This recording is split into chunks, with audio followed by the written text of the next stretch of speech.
Hello भाई आर्टाज। आज के इस सेशन में हम लोग बात करने वाले हैं यार टॉप 10 इंपॉर्टेंट क्वेश्चंस आप लोगों के पीरियोडिक टेस्ट के लिए। तो यार जैसे कि कुछ बच्चों के पीरियोडिक टेस्ट चल रहे हैं, कुछ बच्चों के पीरियोडिक टेस्ट खत्म हो चुके हैं या कुछ बच्चों के मतलब आने वाले हैं ना। तो जिन भी बच्चों के पीरियोडिक टेस्ट आने वाले हैं उन सभी बच्चों के एग्जाम में पहले 3 चैप्टर से ये 10 सवाल बहुत ज्यादा इंपॉर्टेंट है। ये 10 सवाल आपको भूल कर भी स्किप नहीं करने।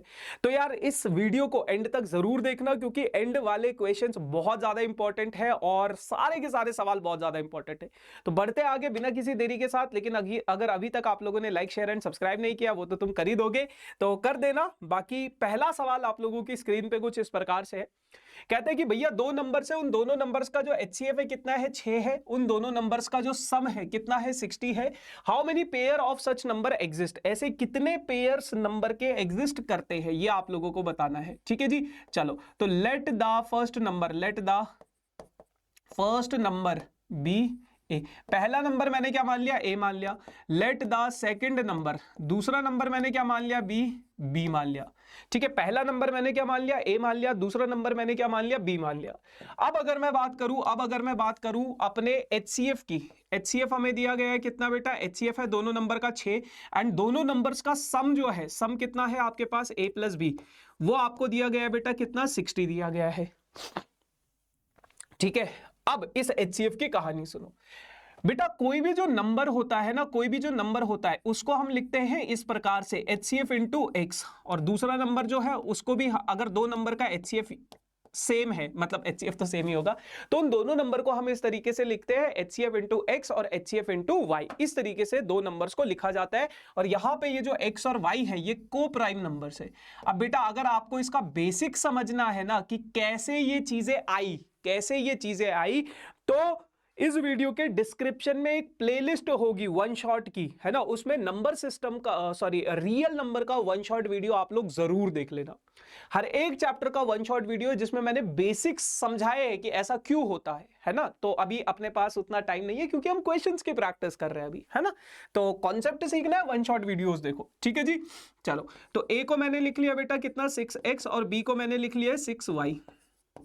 तो 6 अगर मैं कॉमन ले लूं तो ये हो जाएगा अपने पास कितना, x plus Y is equals to 10 हो जाएगा। तो x प्लस वाई की वैल्यू कितनी हो जाएगी अपने पास, 10 हो जाएगी 10 हो जाएगी। ठीक है जी, चलो अब अगर मैं आगे बात करता हूं, ठीक है, दो नंबर्स है उनका सम अगर आपके पास 60 है और HCF इतना है, तो ये चीजें हो गई। अब आपके पास बेटा ऐसे दो नंबर्स आपको बताने हैं जिनका सम कितना होना चाहिए, 10 होना चाहिए। तो बेटा पहला नंबर क्या है आपके पास 1 प्लस 9 क्या हो जाता है, 10 हो जाता है। दूसरा क्या हो जाएगा पेयर 2 प्लस 8 क्या हो जाएगा, इनका सम 10 हो जाएगा। तीसरा क्या है 3 प्लस 7 तो क्या हो जाएगा, इसका 10 हो जाएगा। चौथा क्या है 4 प्लस 6 तो क्या हो जाएगा 10 हो जाएगा। पांचवा क्या है 5 प्लस 5 तो क्या हो जाएगा, ये 10 हो जाएगा। फिर दोबारा से 6 plus 4, 7 plus 3, 8 plus 2, 9 plus 1, same number से रिपीट होंगे। तो ये क्या है आपके पास ऐसे पेयर्स है, ऐसे दो नंबर्स हैं जिनका सम क्या है आपके पास 10 है। हमने क्या माना था कि यार ये जो x और y है क्या होने चाहिए, को प्राइम नंबर। अगर x मेरा 1 है y 9 है, क्या ये दोनों के दोनों को प्राइम नंबर्स है, बिल्कुल है। क्या 2 और 8 को प्राइम नंबर्स हैं, बिल्कुल नहीं है क्योंकि इनका HCF कितना है 2 है। क्या ये दोनों को प्राइम नंबर्स है, बिल्कुल। 3 और 7 को प्राइम नंबर्स है, बिल्कुल है। क्या 4 और 6 को प्राइम नंबर्स हैं, बिल्कुल नहीं है। इनके बीच में HCF लोगे तो 2 आएगा। क्या 5 और 5 को प्राइम नंबर्स है, बिल्कुल नहीं है। इनका HCF 5 है तो ये को प्राइम नंबर्स नहीं है। तो कितने पेयर पॉसिबल हुए, सिर्फ एक ये वाला। तो ओनली 2 पॉसिबल पेयर्स, सिर्फ ओनली 2 पेयर्स, है ना। सिर्फ ऐसे 2 पेयर्स होंगे जिनका सम 60 होगा और HCF कितना होगा, 6 होगा। ठीक है भैया, तो ऐसे करना है इस सवाल को। अब रियल नंबर से आप लोगों के पास कुछ वर्ड प्रॉब्लम्स भी आती है धमाकेदार तरीके से। 3 sets of English, mathematics and science books containing 336, 240 and 96 books respectively have to be stacked in such a way that all the books are stored subject wise and the height of each stack is same. How many stack will be there? कह रहे हैं कि आपके पास 3 set of books है, 3 set of books है। ठीक है, 3 set of books है। इंग्लिश की कुछ किताबें हैं, है ना। इंग्लिश की कितनी बुक्स है आप लोगों के पास, 336 बुक्स है। 336 बुक्स है। मैथ्स की कुछ बुक्स है आप लोगों के पास, मैथ्स की कुछ बुक्स है, मैथ्स की कुछ बुक्स है आप लोगों के पास 240 बुक्स है। और साइंस की कुछ बुक्स है आपके पास, साइंस की बुक्स है आप लोगों के पास 96 है, 96 है। ठीक है जी। अच्छा, अब इन किताबों को कुछ स्टैक्स में रखा गया है, या आप ऐसा समझो इन किताबों को कुछ बॉक्सेस में रखा गया, कुछ बॉक्सेस में रखा गया, 1 बॉक्स, 2 बॉक्स, 3 बॉक्स, बहुत सारे बॉक्सेस में रखा गया, और सभी बॉक्सेस में इक्वल नंबर ऑफ बुक्स है, इक्वल नंबर ऑफ बुक्स है, सब में बराबर है, और एक बॉक्स में सिर्फ एक ही सब्जेक्ट की किताब आ सकती है, एक बॉक्स में सिर्फ एक ही सब्जेक्ट की किताब आ सकती है। तो अब मुझे ये बताओ, इस बॉक्स में क्या 336 से ज्यादा किताबें आ सकती है इंग्लिश की? आप बोलोगे भैया पगला गए हो क्या, अब पागलों जैसी बातें क्यों कर रहे हो, क्योंकि 336 से ज्यादा बुक्स तो है ही नहीं, तो कैसे आएंगी? तो किसी भी बॉक्स में इन तीनों से ज्यादा बुक्स तो नहीं आ सकती, बट कम बुक्स तो आ सकती हैं, कम बुक्स तो आ सकती है। और कम का मतलब क्या होता है? कम का मतलब होता है छोटा नंबर, छोटा नंबर, और छोटा नंबर यानी कि HCF, छोटा नंबर यानी कि HCF होता है, छोटा नंबर मतलब HCF हो जाता है। ठीक है जी। तो ये कहानी है। तो आ जाओ फिर, क्या है ना, अब आपको क्या निकालना है कि एक बॉक्स में कितनी बुक्स आएंगी। ठीक है जी। आओ, how many stacks will be there, कितने स्टैक्स होंगे और कितने एक स्टैक में कितनी बुक्स होंगी वो भी बताना है।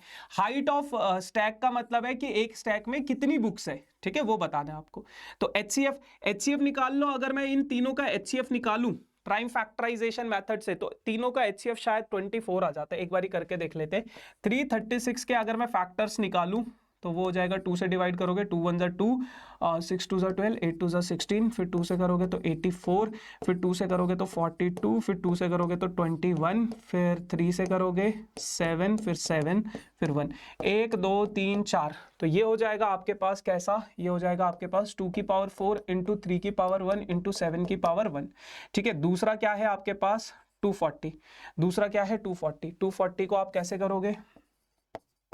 सेम तरीके से 2 से डिवाइड कर दो 120, फिर 2 से डिवाइड करोगे 60, फिर 2 से डिवाइड करोगे 30, फिर 2 से डिवाइड करोगे 15, फिर 3 से डिवाइड करोगे 5, फिर 5 से डिवाइड करोगे तो 1 हो जाएगा। तो 1 2 3 4, 4, तो 2 की पावर 4 इंटू 3 की पावर 1 इंटू 5 की पावर 1। ठीक है जी। अच्छा, साइंस की बुक्स की अगर मैं बात करूं, साइंस की बुक्स की अगर मैं बात करूं, 2 से डिवाइड करोगे 48, फिर 2 से डिवाइड करोगे तो 24, फिर 2 से डिवाइड करोगे तो 12, फिर 2 से डिवाइड करोगे तो 6, फिर 2 से डिवाइड करोगे तो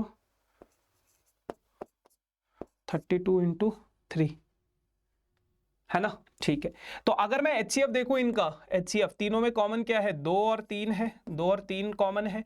2 की लोवेस्ट पावर क्या है बेटा? 2 की लोवेस्ट पावर ये है, और 3 की ये, तो 16 3 48 हो जाएगा। तो एक बॉक्स में कितनी किताबें आएंगी बेटा? 48 किताबें आएंगी। एक बॉक्स में कितनी किताबें आएंगी? 48 किताबें आएंगी। अब आपको यह भी निकालना है कि टोटल स्टैक्स कितने होंगे, टोटल स्टैक्स कितने होंगे।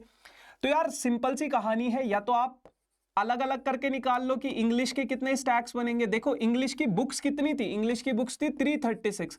अगर आपको इंग्लिश के स्टैक्स निकालने तो 48 से डिवाइड करना पड़ेगा, और ये हो जाएगा शायद 8 8 16, 8 8 64 होता है, 8 4 32, 8 7 56, 7 से कटेगा।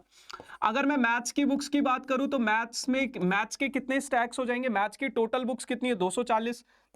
तो 240 को अगर मैं 48 से डिवाइड कर दूं तो ये आपके पास इसके नंबर ऑफ स्टैक्स आ जाएंगे। वहीं अगर मैं बात करूं साइंस के स्टैक्स की, साइंस में कितने हैं? 96 को 48 से डिवाइड कर दो तो ये आ जाएगा 96 ही है ना भाई, 2 आ जाएगा, है ना। तो टोटल नंबर ऑफ स्टैक्स कितने हो जाएंगे? टोटल स्टैक्स कितने हो जाएंगे? क्योंकि वो देखो मैंने अलग अलग इसलिए निकाला है क्योंकि वो कई बार अलग अलग भी पूछ लेता है। तो 7 + 5 + 2 ये हो जाएगा 14 स्टैक्स। 14 स्टैक्स हो जाएंगे। ठीक है जी। चलो, यही सवाल था। अब आप लोगों के पास ऐसा एक सवाल आ जाता है कि prove that √11 is an irrational number. ठीक है, तो कैसे आप इस नंबर को इरेशनल नंबर प्रूव करोगे? आ जाओ समझते हैं। देखो बहुत सिंपल सी कहानी है। आप लोगों को इसको अज्यूम करना पड़ेगा कि let root 11 is are rational number, है ना। इस टाइप के सवाल आप लोगों के पास आते हैं और कंबाइंड वाले भी आते हैं। देखो कंबाइंड वाले भी जरूर करना, 2 + √3 ऐसे नंबर्स को भी जरूर करना, ठीक है। Root 11 is a rational number. अब अगर रूट 11 एक रेशनल नंबर है तो इसको मैं P/Q की फॉर्म में लिख सकता हूं। यहां पे P एंड Q क्या होंगे बेटा, को प्राइम नंबर्स होंगे, को प्राइम नंबर्स होंगे। अब P एंड Q अगर को प्राइम नंबर्स है और इसको अगर मैं ऐसे लिख सकता हूं तो दोनों का स्क्वायर कर दो 11, ये हो जाएगा, इधर हो जाएगा P² Q² को इधर भेजोगे तो 11 × Q² = P² हो जाएगा। 11 को इधर भेजोगे तो Q² = P² 11 हो जाएगा। इसका मतलब क्या है, इसका मतलब ये है कि P² इज डिविजिबल बाई 11। इसका मतलब क्या है, P² इज डिविजिबल बाई 11। 11 से क्या है, डिविजिबल है, ठीक है। अब Q² अगर P² अगर 11 से डिविजिबल है, अगर P² 11 से डिविजिबल है तो इसका मतलब क्या होता है, दिस इंप्लाइज कि P भी डिविजिबल होगा 11 से। अब P अगर 11 से डिविजिबल है तो P/11 को मैं x लिख सकता हूं और 11 को इधर शिफ्ट करूं तो P = 11 × x लिख सकता हूं। ऐसा कर सकते हैं हम इसको, है ना, बस 11 को उधर भेज दिया। अब बेटा ये जो 11 × x है ये यहां पे कहीं पे P की वैल्यू पे सब्स्टिट्यूट कर दो, तो 11 × Q² = P की जगह पे मैंने लिख दिया क्या, 11x का स्क्वायर। तो 11 × Q² = 121 x²। तो ये आ जाएगा, कट जाएगा, तो Q² = 11x²। 11 को इधर शिफ्ट कर दो तो Q² / 11 = x²। तो क्या हो जाएगा, Q² इज डिविजिबल बाई 11। तो Q² क्या है, 11 से डिविजिबल है। अब अगर Q² 11 से डिविजिबल है तो Q is also divisible by 11। तो Q भी क्या होगा, 11 से डिविजिबल होगा। अब अगर Q 11 से डिविजिबल है, Q अगर 11 से डिविजिबल है तो ये y के बराबर मान लिया हमने। 11 को इधर शिफ्ट कर देंगे तो Q = 11 × y हो जाएगा, 11 × y हो जाएगा। तो P = 11 × x, Q = 11 × y। और दोनों में अगर मैं कॉमन ले लूं, दोनों में अगर मैं देखूं तो P क्या है, 11 × x है, Q क्या है, 11 × y है ना। दोनों में अगर मैं कॉमन लूंगा तो कॉमन क्या है, दोनों में 11 है, तो इन दोनों का HCF क्या हो जाएगा, 11 हो जाएगा, 11 हो जाएगा। बट हमने क्या माना था कि ये दोनों को प्राइम नंबर्स, और को प्राइम नंबर्स ऐसे नंबर्स होते हैं जिनका HCF क्या होता है, 1 होता है। तो इसका मतलब क्या है, हमारी अजम्पशन जो थी, जो हमने इसको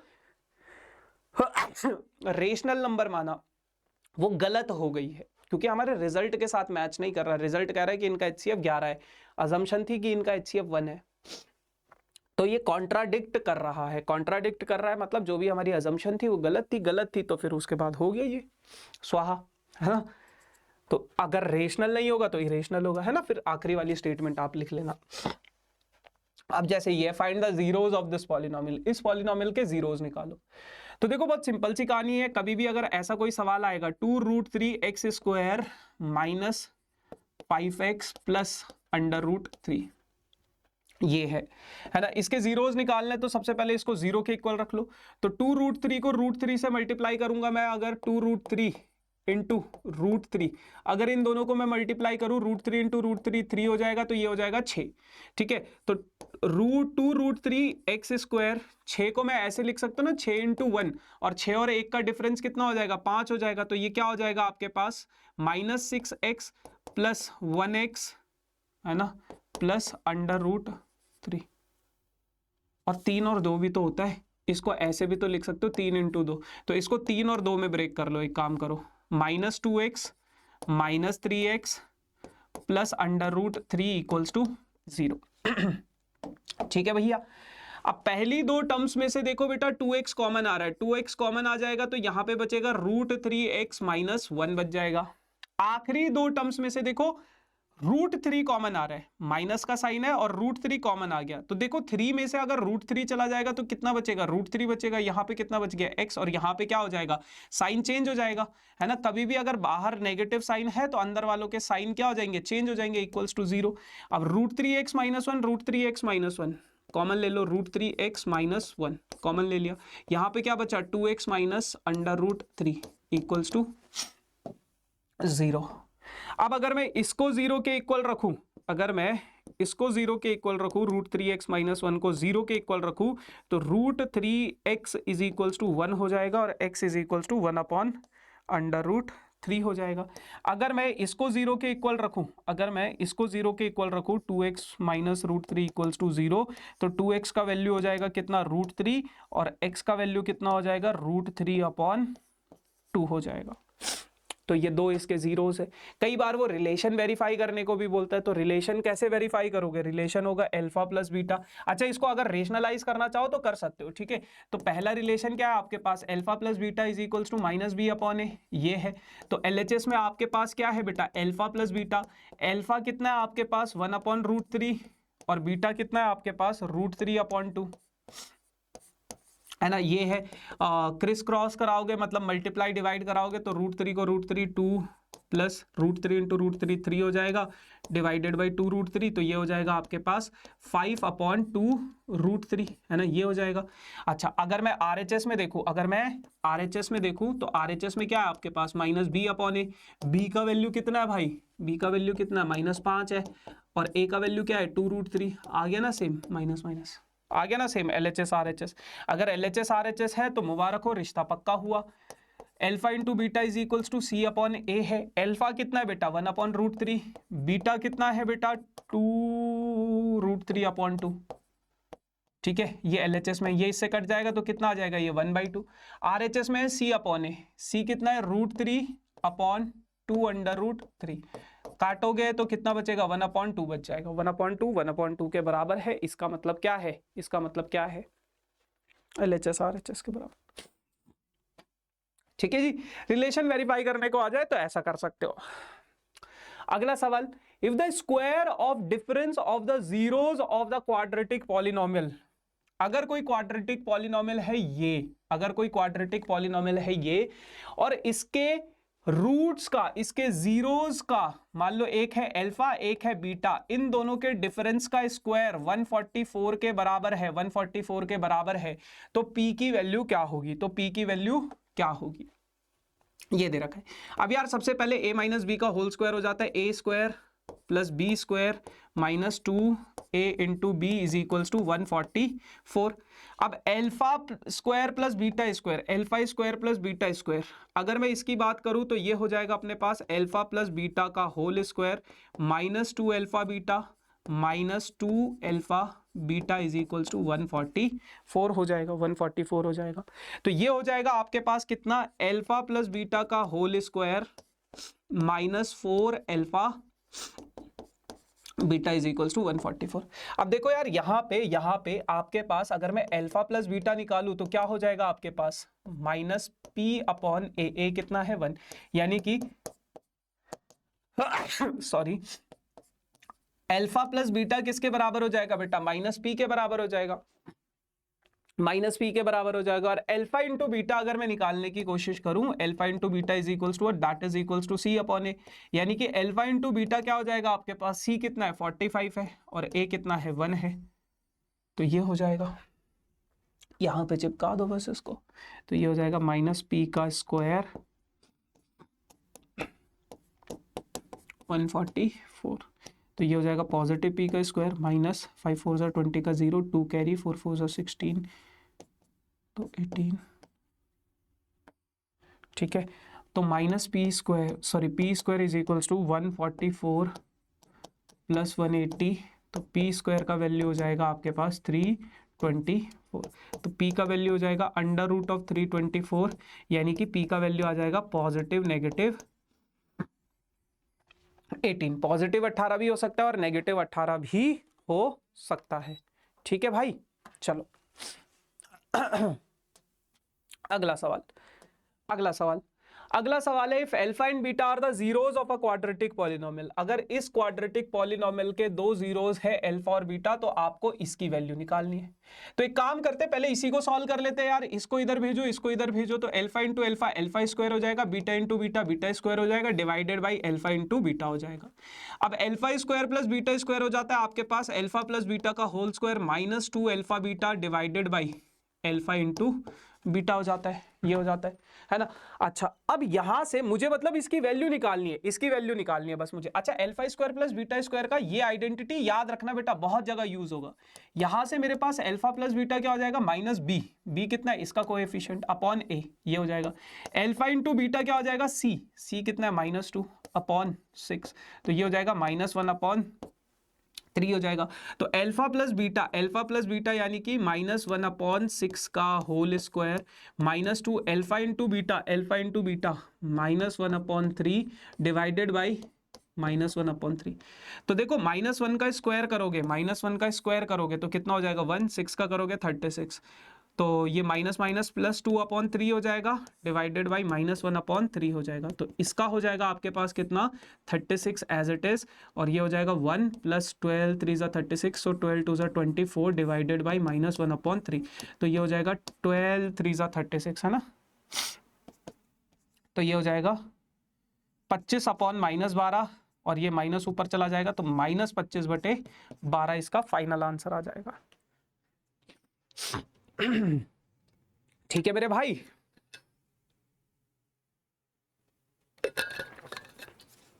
ऐसे करना है इसको। अगला सवाल अब देखो, linear equations in two variable, pair of linear equation in two variable से ऐसा एक सवाल आ जाता है आपके पास। इसको कैसे करोगे, देखो यार बहुत सिंपल सी कहानी। आपके पास ये इसके बराबर है ना, ये इसके बराबर है, तो सबसे पहले क्या करो, इनका एलसीएम ले लो। नंबर होता ए और बी की जगह पे तो एलसीएम ही तो लेते, इसको इससे मल्टीप्लाई करा दो, bx प्लस ए से y को मल्टीप्लाई करा दो, ay is equals to a plus b हो जाता। तो ये हो जाएगा आपके पास bx plus ay is equals to a plus b into A B. तो ये हो जाएगा आपके पास bx plus ay is equals to a into A square b plus b into A B square. ठीक है, ये हो जाएगा ये हो जाएगा। ठीक है जी। अच्छा इसकी अगर मैं बात करूं तो इसकी बात कैसे करेंगे, x इंटू बी हो जाएगा X B square plus y into A हो जाएगा आपके पास Y A square divided by A square into B square is equals to 2। ठीक है, ये हो जाएगा। इस पूरे को इधर शिफ्ट कर दूं तो ये हो जाएगा X B square plus Y A square is equals to 2a square into B square. ये हो जाएगा आपके पास, ये हो जाएगा आपके पास। ठीक है जी। अच्छा अब हमारे पास क्या है, अब हमारे पास क्या है कि यहां पे आपके पास x का कोएफिशिएंट क्या है, b है, और यहां पे b है, और यहां पे क्या है, b स्क्वायर है। तो अगर मैं इस पूरी इक्वेशन को b से मल्टीप्लाई कर दूं, तो ये हो जाएगा b square into X plus a into B Y is equals to a square B square plus A B Q. ये हो जाएगा। एलिमिनेशन मेथड में क्या करना होता है, हमें x का कोएफिशिएंट या फिर y का कोएफिशिएंट बराबर करना होता है। तो देखो अगर मैं इसको बस b से मल्टीप्लाई कर दूंगा तो मेरा x का कोएफिशिएंट बराबर हो गया ना, तो x का कोएफिशिएंट बराबर हो गया। तो पहले मैंने क्या किया, x b square plus Y A square is equals to 2a square B square, ये लिख दिया। फिर मैंने ये लिख दिया X B square plus A B Y is equals to A square B square plus A B की power 3 हो जाएगा। सब्ट्रैक्ट कर दो, इससे ये कैंसिल हो जाएगा। ये हो जाएगा Y A square minus A B Y is equals to, इन दोनों को करोगे तो A square B square minus A B की पावर 3। इन दोनों में से अगर मैं a और y कॉमन ले लूं तो ये क्या बच जाएगा, a बच जाएगा। a और y अगर मैं कॉमन ले लूं तो क्या बच जाएगा, a बच जाएगा, और a और y कॉमन ले लिया तो यहाँ पे b बच जाएगा इज इक्वल्स टू, इन दोनों में से ए बी स्क्वायर अगर मैं कॉमन ले लूं तो यहाँ पे a बचेगा, और यहाँ से a भी चला गया, b स्क्वायर भी चला गया, तो माइनस b बच जाएगा। a minus B cancel.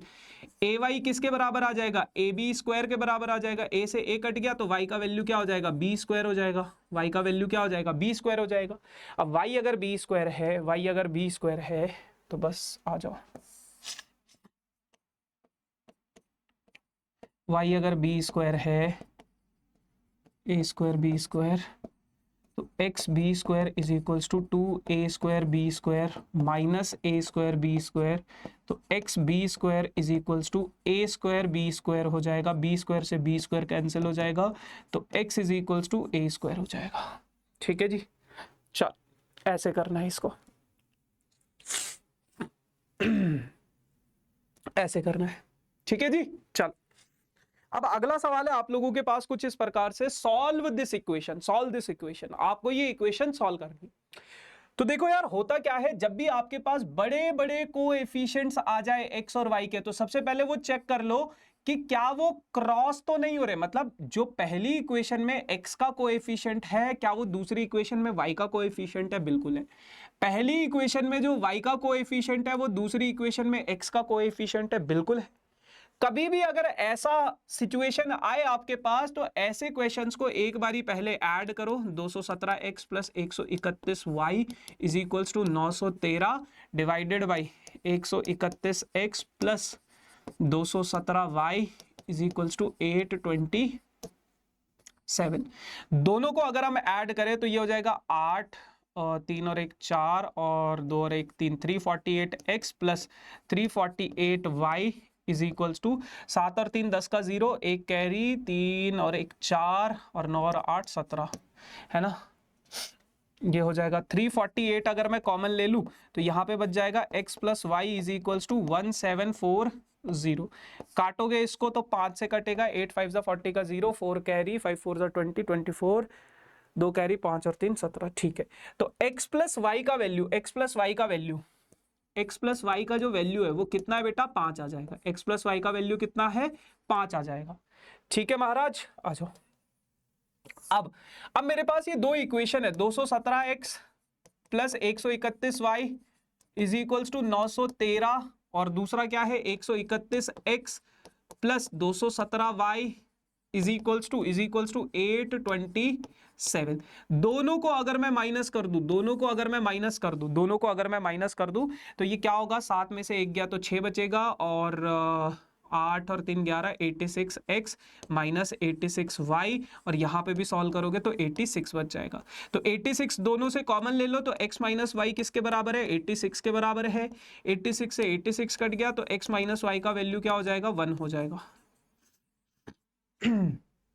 1 हो जाएगा। तो x प्लस वाई 5 है, x माइनस वाई कितना है आपके पास, 1 के बराबर है, 1 के बराबर है, ठीक है। अब ये बड़ा सा दिखने वाला इक्वेशन आपका क्या हो गया, बहुत छोटा हो गया। तो अब आपको अगर x प्लस वाई 5 है और x माइनस वाई अगर आपके पास 1 है, दोनों इक्वेशन को सब्ट्रैक्ट करोगे, ये सॉरी ये इससे कट जाएगा, तो 2y इज इक्वल्स टू 4 बच जाएगा, y का वैल्यू आ गया 2, तो y आपके पास आ गया 2, किसी भी इक्वेशन में सब्स्टिट्यूट कर लो, x का वैल्यू आ जाएगा 3, x का वैल्यू आ जाएगा 3।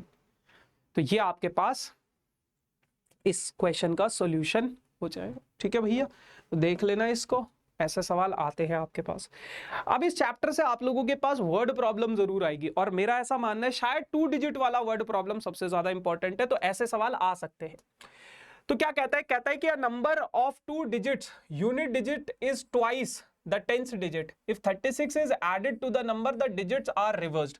एक और चीज मैं आप लोगों को बताना चाहता हूं बेटा, अगर आप इनका कॉन्सेप्ट सीखना चाहते हो तो इन तीनों चैप्टर्स का वन शॉट वीडियो जरूर देखना। इस वीडियो के डिस्क्रिप्शन में प्लेलिस्ट है वन शॉट की, तो वो जरूर देखना आप, ठीक है। तो आ जाओ फिर बात करते हैं कैसे करोगे। आपको नंबर फाइंड करना है, तो आप क्या मान लोगे, let the digit at unit place. आपकी जो डिजिट है यूनिट प्लेस पे, डिजिट एट यूनिट प्लेस पे जो आपकी डिजिट है वो आपने क्या मान ली है, x मान ली है। Let the digits at tenth place पे जो डिजिट है वो आपने क्या मान ली है, y मान ली है। यूनिट प्लेस की डिजिट x मान ली है और टेंथ प्लेस की डिजिट क्या मान ली है, y मान ली है। तो आपका जो नंबर होगा वो क्या होगा बेटा, टेंथ प्लेस वाले को हम 10 से मल्टीप्लाई करते हैं और यूनिट प्लेस वाले को सिंपल ऐड कर देते हैं, ऐसे ऐड कर देते हैं, ठीक है। तो ये आपका ओरिजिनल नंबर हो जाएगा। अब क्या कहता है कि अगर मैं इस नंबर में, पहली सिचुएशन अकॉर्डिंग टू क्वेश्चन उसने क्या बोला है, अकॉर्डिंग टू क्वेश्चन उसने बोला है कि the digit at unit place is twice the tenth place. जो डिजिट यूनिट प्लेस पे है x, वो टेंथ प्लेस वाली डिजिट के क्या है, 2 गुना है, तो x is equals to 2y। एक इक्वेशन ये बन गई आपके पास, ठीक है भैया। अच्छा, अब उसने दूसरी कंडीशन क्या बोली है कि अगर मैं if 36 is added to the number, अगर मैं अपने नंबर में 36 ऐड कर दूं तो मुझे जो मिलेगा द डिजिट्स आर रिवर्स्ड, तो जो मुझे आंसर मिलेगा वो क्या होगा, रिवर्स नंबर होगा, रिवर्स नंबर होगा। अब रिवर्स नंबर क्या होता है, पहले ओरिजिनल नंबर क्या है हमारा 10y प्लस x है इज इक्वल्स टू, अगर मैं इसका रिवर्स नंबर फाइंड आउट करना चाहता हूं, रिवर्स का मतलब क्या होता है कि जो टेंस प्लेस पे था डिजिट वो यूनिट पे आ गया और यूनिट प्लेस वाला कहां पे आ गया, टेंस पे आ गया, तो रिवर्सिंग नंबर क्या हो जाएगा 10x प्लस y हो जाएगा, 10x प्लस वाई के बराबर हो जाएगा। सब कुछ उधर भेज दो 36 को छोड़ के, 10x ये वाला x उधर जाएगा माइनस हो जाएगा, प्लस y ये वाला 10y इधर आएगा तो माइनस हो जाएगा। 36 is equals to 9x minus 9y, ठीक है भैया।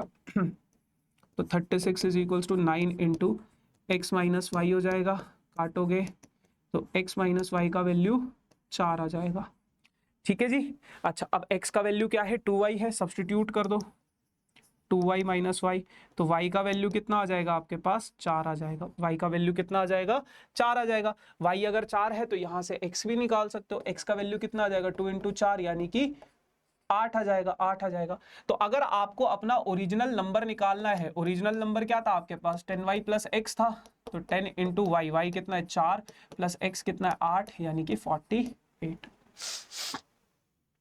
आ जाओ जी, आ जाओ जी। अब एक सवाल आप लोगों के पास कुछ इस प्रकार से भी आता है, और ये सवाल क्या कहता है, आई होप ये लास्ट तो नहीं है, इसके बाद एक और है ना, लास्ट होमवर्क में दूंगा, ठीक है। कह रहे कि आपके पास ये दो इक्वेशंस है बेटा, और इन दोनों इक्वेशंस के इनफाइनाइटली मैनी सॉल्यूशन है, तो आपको k की वैल्यू निकालनी है। सबसे पहले तो आपके पास ये जो दोनों इक्वेशन है kx प्लस 3y, इनको स्टैंडर्ड फॉर्म में लिखो माइनस k माइनस 3, ये पूरा का पूरा उठ के इधर आएगा तो साइन चेंज हो जाएगा, मैं ब्रैकेट लगा देता हूं। दूसरा इक्वेशन क्या है बेटा 12x प्लस के वाई माइनस के बराबर किसके बेटा 0 के बराबर है। अच्छा अब ये दो इक्वेशंस है आपके पास, और ये दोनों की दोनों इक्वेशंस के कैसे सॉल्यूशन है, infinitely many solution. Many solution में क्या होता है a1 upon a2 is equals to b1 upon b2 is equals to c1 upon c2, तीनों बराबर हो जाते हैं।